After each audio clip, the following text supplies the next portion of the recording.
राजगीर एक ऐसा धार्मिक और ऐतिहासिक शहर जो बौद्ध धर्म और हिंदू धर्म के गहराई से जुड़ा है। दोस्तों, बिहार राज्य के नालंदा जिले में स्थित राजगीर अपनी प्राकृतिक सुंदरता, ऐतिहासिक किला और मंदिरों के लिए पूरी दुनिया में प्रसिद्ध है। यही कारण है कि टूरिस्ट को अपनी ओर सालों भर आकर्षित करता है। दोस्तों, यहाँ पर देश से नहीं बल्कि विदेशों से भी पूरे साल लाखों लोग आते रहते हैं। हेलो दोस्तों, कैसे हैं आप सभी। दोस्तों, मैं हूँ राहुल और आज की इस खास और इन्फॉर्मेटिव वीडियो में मैं आपको राजगीर की सैर कराने वाला हूँ। अगर आप भी इस राजगीर आने का प्लान कर रहे हैं तो इस वीडियो को बिना स्किप किए लास्ट तक जरूर देखें, क्योंकि इस वीडियो में हम लोग जानेंगे राजगीर तक कैसे पहुंचेंगे, राजगीर पहुंचने के बाद होटल कहां पे लेना चाहिए, राजगीर में घूमने का सही तरीका क्या है, यहाँ पर आप कहां कहां घूम सकते हैं, राजगीर में खाने पीने की क्या व्यवस्था रहती है, राजगीर घूमने के लिए कब आना चाहिए, राजगीर में घूमने के लिए कितने दिनों का टूर प्लान करना चाहिए और वीडियो के लास्ट में बात करेंगे संपूर्ण बजट की। तो दोस्तों, A to Z इन्फॉर्मेशन के लिए इस वीडियो के लास्ट तक बने रहिए। हम आपको इस वीडियो के माध्यम से हर एक छोटी बड़ी जानकारी देने की पूरी कोशिश करेंगे। तो चलिए सबसे पहले जानते हैं राजगीर तक कैसे पहुंचेंगे। दोस्तों, राजगीर तक पहुंचने के लिए सबसे सस्ता और अच्छा सफर रहता है ट्रेन का, जो कि आप अपने शहर से राजगीर रेलवे स्टेशन तक आसानी से आ सकते हैं। अगर आपके शहर से राजगीर तक डायरेक्ट ट्रेन नहीं मिलती है तो आप अपने शहर से पटना या गया रेलवे स्टेशन तक आ सकते हैं। फिर वहां से आप बस या टैक्सी के माध्यम से राजगीर तक पहुंच सकते हैं। पटना से राजगीर की दूरी 103 किलोमीटर की रहती है, जिसमें बस वाले आपसे 150 रुपए तक चार्ज करेंगे और गया से राजगीर की दूरी लगभग 60 किलोमीटर की रहती है, जिसमें बस वाले 70 से 80 रुपए तक चार्ज करेंगे। दोस्तों, अगर आपका प्लान बाय फ्लाइट आने का है तो आप अपने शहर से राजगीर के नियरेस्ट एयरपोर्ट पटना या गया एयरपोर्ट तक आ सकते हैं। फिर वहां से आप बस या टैक्सी के माध्यम से राजगीर तक आसानी से पहुंच सकते हैं। दोस्तों, राजगीर के लिए आसपास के शहरों से बस की कनेक्टिविटी भी काफी अच्छी है। अगर आप अपने शहर से राजगीर बस से आने का प्लान कर रहे हैं तो आप आसानी से आ सकते हैं। दोस्तों, अगर आप अपनी खुद की कार से राजगीर आने का प्लान कर रहे हैं तो ये भी एक अच्छा ऑप्शन रहता है। आप अपनी खुद की कार से भी राजगीर आ सकते हैं। यहाँ पर आपको कई सारी जगह पे कार पार्किंग की फैसिलिटी मिल जाती है, या फिर कुछ होटल वाले भी कार पार्किंग की फैसिलिटी देते हैं जहाँ पे आप कार पार्क कर सकते हैं। दोस्तों, आपको जिस माध्यम से अच्छा लगे उस माध्यम से राजगीर तक आ सकते हैं। राजगीर पहुंचने के बाद अब हम लोग बात करते हैं यहाँ पे कहाँ होटल लेना चाहिए। दोस्तों, ऐसे तो पूरे राजगीर में कहीं भी होटल ले सकते हैं, लेकिन मैं आपको एडवाइस करूंगा आप राजगीर बस स्टैंड के आसपास ही होटल लें, जिससे आप सभी प्लेसेस को आसानी से कवर कर सकें। दोस्तों, यहाँ पे होटल की रेट की बात करें तो 700 रुपए से स्टार्टिंग हो जाती है। फिर जैसा बजट आप 1500-2000 तक एक अच्छा सा रूम ले सकते हैं। दोस्तों, एक अच्छा सा रूम लेने के बाद कुछ देर आराम करेंगे और फिर बात करते हैं यहाँ पे घूमने का सही तरीका क्या रहता है। दोस्तों, राजगीर में घूमने के लिए सबसे अच्छा रहता है कि आप एक ऑटो बुक कर लें। ऑटो वाले आपसे 300 से 400 रुपए तक चार्ज करेंगे। डिपेंड करता है आप कितना बार्गेनिंग कर सकते हैं। और सभी प्लेसेस घुमाने के बाद फिर आपको बस स्टैंड छोड़ देंगे। तो चलिए, ऑटो बुक करने के बाद सबसे पहले हम लोग चलेंगे ओल्ड जापानीज टेम्पल, जो कि बस स्टैंड से लगभग 2 किलोमीटर की दूरी पे स्थित है। दोस्तों, यह मंदिर भगवान बुद्ध को समर्पित है। अब जैसे ही अंदर आएंगे, यहाँ पर भगवान बुद्ध की विशाल प्रतिमा स्थापित है, जिसे आप दर्शन कर आशीर्वाद प्राप्त कर सकते हैं। इसी के सामने एक मोनेस्ट्री भी बना हुआ है, जहाँ पे आप जाके कुछ देर शांति में बिता सकते हैं। अगर आप ऐतिहासिक चीजों में रुचि रखते हैं तो आप यहाँ पे इन सब चीजों को अच्छे से निहार सकते हैं। तो दोस्तों, यहाँ पे कुछ देर शांति में बिताने के बाद अब हम लोग चलेंगे विरायतन। दोस्तों, विरायतन की एंट्री फी पर पर्सन 50 रुपए है। अब जैसे ही अंदर एंट्री करेंगे, आपको श्री रसिक लाल जी की मंदिर दिखेगी। आप यहाँ पे अंदर जाके घूम सकते हैं और दर्शन भी कर सकते हैं। दोस्तों, इसके बाद अब हम लोग चलेंगे विरायतन म्यूजियम, जिसके लिए हमने 50 रुपए पे किया था। दोस्तों, ये म्यूजियम काफी शानदार है, जो जैन कला और संस्कृति से भरा है। दोस्तों, इसमें जैन धर्म को 24 तीर्थकारों के जीवन और शिक्षाओं को दर्शाया गया है। यह म्यूजियम आचार्य श्री चंदना जी द्वारा डिजाइन किया गया है और जैन धर्म को इतिहास और उपदेश को समझाया गया है। दोस्तों, ये काफी अच्छा जगह है जहाँ पे आप देख के और ऊपर दिए गए वर्णन को पढ़कर समझ सकते हैं। आप यहाँ पे लगभग 1 घंटे का समय जरूर दें और सभी चीजों को बारीकी से जरूर देखें। आप अगर इतिहास में रुचि रखते हैं तो आपको यहाँ पे काफी अच्छा लगेगा। और यहाँ पे अच्छे से घूमने के बाद आप विरायतन पार्क में जरूर घूमें। आपको पार्क में भी काफी अच्छी अच्छी चीजों को देखने मिलेगा। मिलेगा। दोस्तों इन सभी में लगभग आप 1.5 से 2 घंटे जरूर बिताएं, आपको यहाँ पे घूम के काफी मजा आने वाला है। और इसके बाद अब हम लोग चलेंगे ब्रह्म कुंड। दोस्तों ब्रह्म कुंड ब्रह्मा जी से जुड़ा एक पवित्र गर्म जल कुंड है, जिसे ब्रह्मा जी ने प्रकट किया था। दोस्तों ऐसा कहा जाता है कि ब्रह्म कुंड में टोटल 22 कुंड है, जिसमें श्रद्धालु बारी बारी से स्नान करते हैं। दोस्तों ब्रह्म कुंड जिसमें गर्म पानी आता है वह अपनी रोगनाशक क्षमताओं के लिए जाना जाता है। श्रद्धालु यहाँ पे स्नान करके स्वस्थ रहने की कामना करते हैं।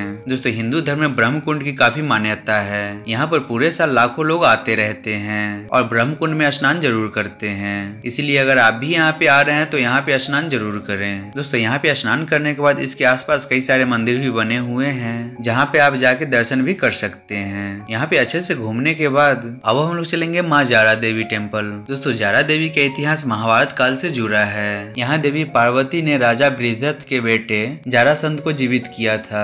दोस्तों राजा बृहदत्त को पुत्र नहीं होता था, तब भगवान शिव की कृपा से उनको एक फल मिला। उस फल को उनकी दोनों बीवी ने मिलकर खाया। उनके दोनों बीवी के गर्भ से आधे पुत्र हुए। इन टुकड़ों को राजा ने फेंक दिया। तब माँ पार्वती ने जारा देवी का रूप धारण कर उन टुकड़ों को जोड़कर जरासंध को जीवित किया और फिर राजा ने माँ जारा देवी के नाम पे मंदिर बनवाया। दोस्तों इस मंदिर के पास में जरासंध जन्म स्थल भी है, जहाँ पे जरासंध की मूर्ति भी स्थापित है, जिसे आप दर्शन कर सकते हैं। तो दोस्तों यहाँ पे अच्छे से दर्शन करने के बाद अब हम लोग चलेंगे मनियार मठ के लिए। दोस्तों मनियार मठ नाग देवता मणि नाग को समर्पित है। दोस्तों यहाँ पर मानसा देवी की भी मूर्ति मिली थी, इसीलिए यहाँ पर मानसा देवी की भी पूजा होती है। दोस्तों आप यहाँ पे जरूर आए, आप यहाँ पे आके इन गुफा को अच्छे से देख सकते हैं और इसके आसपास के नजारों को अच्छे से निहार सकते हैं। और फिर इसके बाद अब हम लोग चलेंगे सोन भंडार, जो मनियार मठ से कुछ ही दूरी पे स्थित है। दोस्तों सोन भंडार 2 कक्ष में बटा है, जिसके दीवार पे मंत्र लिखा गया है, जो कि आज तक पढ़ कोई नहीं पाया और नहीं इन दीवार को कोई खोल पाया।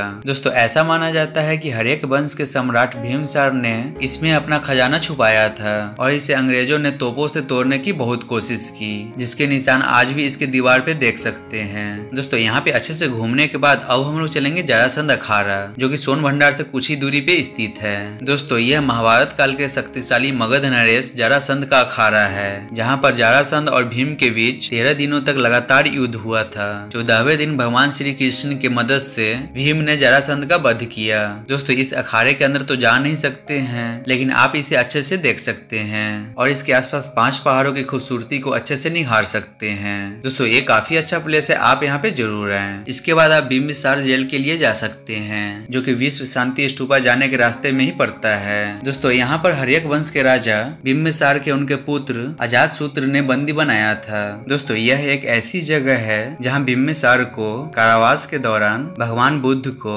गृद्धकूट पर्वत पर ध्यान करते हुए देखने का अवसर मिला था। दोस्तों यह जगह बौद्ध धर्म और जैन धर्म के लिए पवित्र स्थल माना जाता है। तो दोस्तों आप यहाँ पर भी आके अच्छे से इन दीवारों को निहार सकते हैं। और फिर अब हम लोग चलेंगे विश्व शांति स्तूपा के लिए, जो राजगीर का सबसे प्रसिद्ध है। दोस्तों विश्व शांति स्तूपा जाने के लिए आपको ऑटो से जू सफारी के पास आना होता है और फिर उसके बाद आपको टांगे से विश्व शांति स्तूपा के लिए जाना पड़ता है। दोस्तों ये घोड़ा टांगे वाले आपसे 50 रुपए पर पर्सन का चार्ज करते हैं और विश्व शांति स्तूपा के रोपवे के पास छोड़ देते हैं। दोस्तों यहाँ से आप फिर अगर आप पैदल जाना चाहते हैं तो पैदल जा सकते हैं, या फिर आप चाहें तो रोपवे से भी जा सकते हैं। रोपवे में आपसे 120 रुपए पर पर्सन का चार्ज किया जाता है, जो दोनों साइड का रहता है। दोस्तों टिकट लेने के बाद आप लाइन में लग जाएं, लगभग 20 से 25 मिनट में आपका नंबर आ जाएगा और फिर आप रोपवे के थ्रू इन शानदार नजारा को देखते हुए विश्व शांति स्तूपा तक पहुंच सकते हैं। दोस्तों यह स्तूपा पूरी दुनिया में फेमस है, जहां पर पूरे साल लाखों लोग आते रहते हैं। दोस्तों 1969 में इस स्तूपा का निर्माण किया गया था, जो रत्नागिरी पर्वत पर स्थित एक शांति का प्रतीक है। दोस्तों आप यहाँ पे परिक्रमा भी कर सकते हैं और यहाँ पे कुछ देर जरूर बैठें, आपको यहाँ पे बैठने से काफी शांति महसूस होगा। और यहाँ पे अच्छे से घूमने के बाद इसके पास में ही एक मोनेस्ट्री है, जहाँ पे आप जाके घूम सकते हैं। दोस्तों इसके आसपास के नेचर की सुंदरता काफी शानदार लगता है, यही कारण है कि यहाँ पर सालों भर लोग आते रहते हैं। दोस्तों आप अगर यहाँ पे आते हैं तो यहाँ पे बैठकर इन शानदार नजारों को अच्छे से निहार सकते हैं और अपनी प्यारी प्यारी फोटो क्लिक करवा सकते हैं। दोस्तों काफी अच्छी जगह है, आप यहाँ पे जरूर आएं। और यहाँ पे अच्छे से घूमने के बाद आपको शाम हो जाएगी, फिर वापस अपने रूम पे जाके आराम कीजिए। फिर अगली सुबह हम लोग चलेंगे जू सफारी और नेचर सफारी के लिए,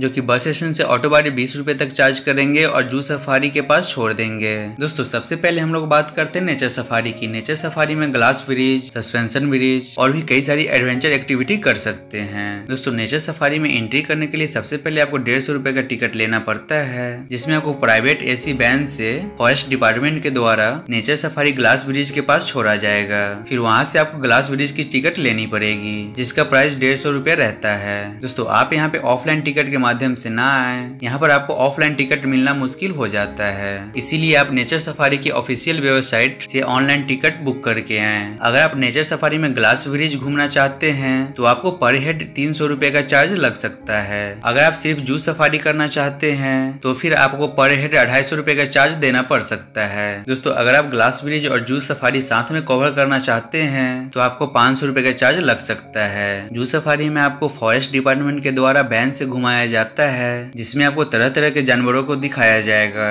जैसे भालू, चीता, लायन, इन सभी को आप अच्छे से और करीब से देख सकते हैं। दोस्तों अगर आप ग्लास ब्रिज पे जाते हैं तो कुछ देर लाइन में लगने के बाद आप ग्लास ब्रिज से इन शानदार नज़ारे को देख सकते हैं और अपनी अच्छी फोटो क्लिक करवा सकते हैं। दोस्तों ग्लास ब्रिज के पास में ही सस्पेंशन ब्रिज है, जिसके लिए आपको कोई भी चार्जेस पे नहीं करने होते हैं, वो ग्लास ब्रिज के टिकट में ही ऐड रहता है। आप यहाँ पर भी जाके घूम सकते हैं। दोस्तों जू सफारी और नेचर सफारी घूमने में लगभग आपको 4 से 5 घंटे का समय लग सकता है, इसीलिए आप यहाँ पे घूमने के लिए एक दिन पूरा लेकर आए और फिर यहाँ पे अच्छे से घूमने के बाद आप अपने घर के लिए रवाना हो सकते हैं। साथ ही राजगीर का फेमस खाजा भी आप अपने घर के लिए ले जा सकते हैं। तो दोस्तों अब हम लोग बात करते हैं यहाँ पर खाने पीने की क्या व्यवस्था रहती है। दोस्तों यहाँ पर खाने पीने की कोई भी कमी नहीं रहती है। आपको यहाँ पे जगह जगह पे होटल या ढाबे मिल जाएंगे, जहाँ पर आप अगर वेजिटेरियन हो तो 100 रुपए पर थाली के हिसाब से पेट भर भोजन कर सकते हैं। दोस्तों अब हम लोग बात करते हैं यहाँ पर घूमने के लिए कितने दिनों का टूर प्लान करना चाहिए।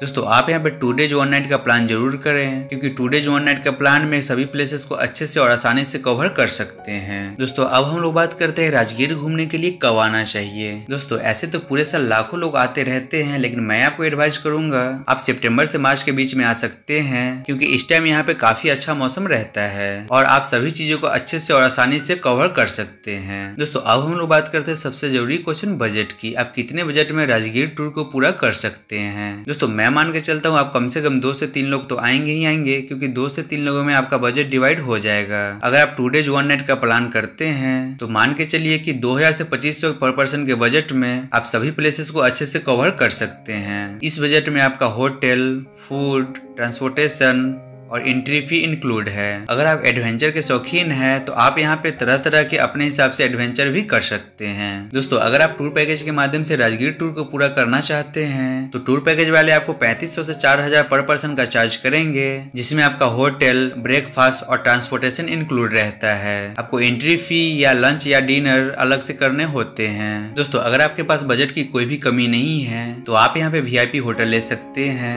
VIP रेस्टोरेंट में फूड ट्राई कर सकते हैं और प्राइवेट टैक्सी के माध्यम से सभी प्लेसेस को अच्छे से कवर कर सकते हैं। दोस्तों अगर आप बजट ट्रेवलर हैं तो आप इस वीडियो के माध्यम से 2500 से कम में भी इस टूर को पूरा कर सकते हैं। तो दोस्तों हमने इस वीडियो में हर छोटी बड़ी जानकारी देने की पूरी कोशिश की है। अगर आपको ये वीडियो अच्छा लगा तो चैनल के सब्सक्राइब और वीडियो को लाइक जरूर करें, जिससे आपको हर अपडेट मिलती रहे। दोस्तों अगर आपका कोई भी क्वेश्चन छूट जाता है तो आप कमेंट बॉक्स में पूछ सकते हैं। तो चलिए ऐसे ही अगली इन्फॉर्मेटिव वीडियो में मिलते हैं। तब तक आप अपने आसपास के जगह को स्वच्छ और क्लीन रखें। जय हिंद, जय भारत।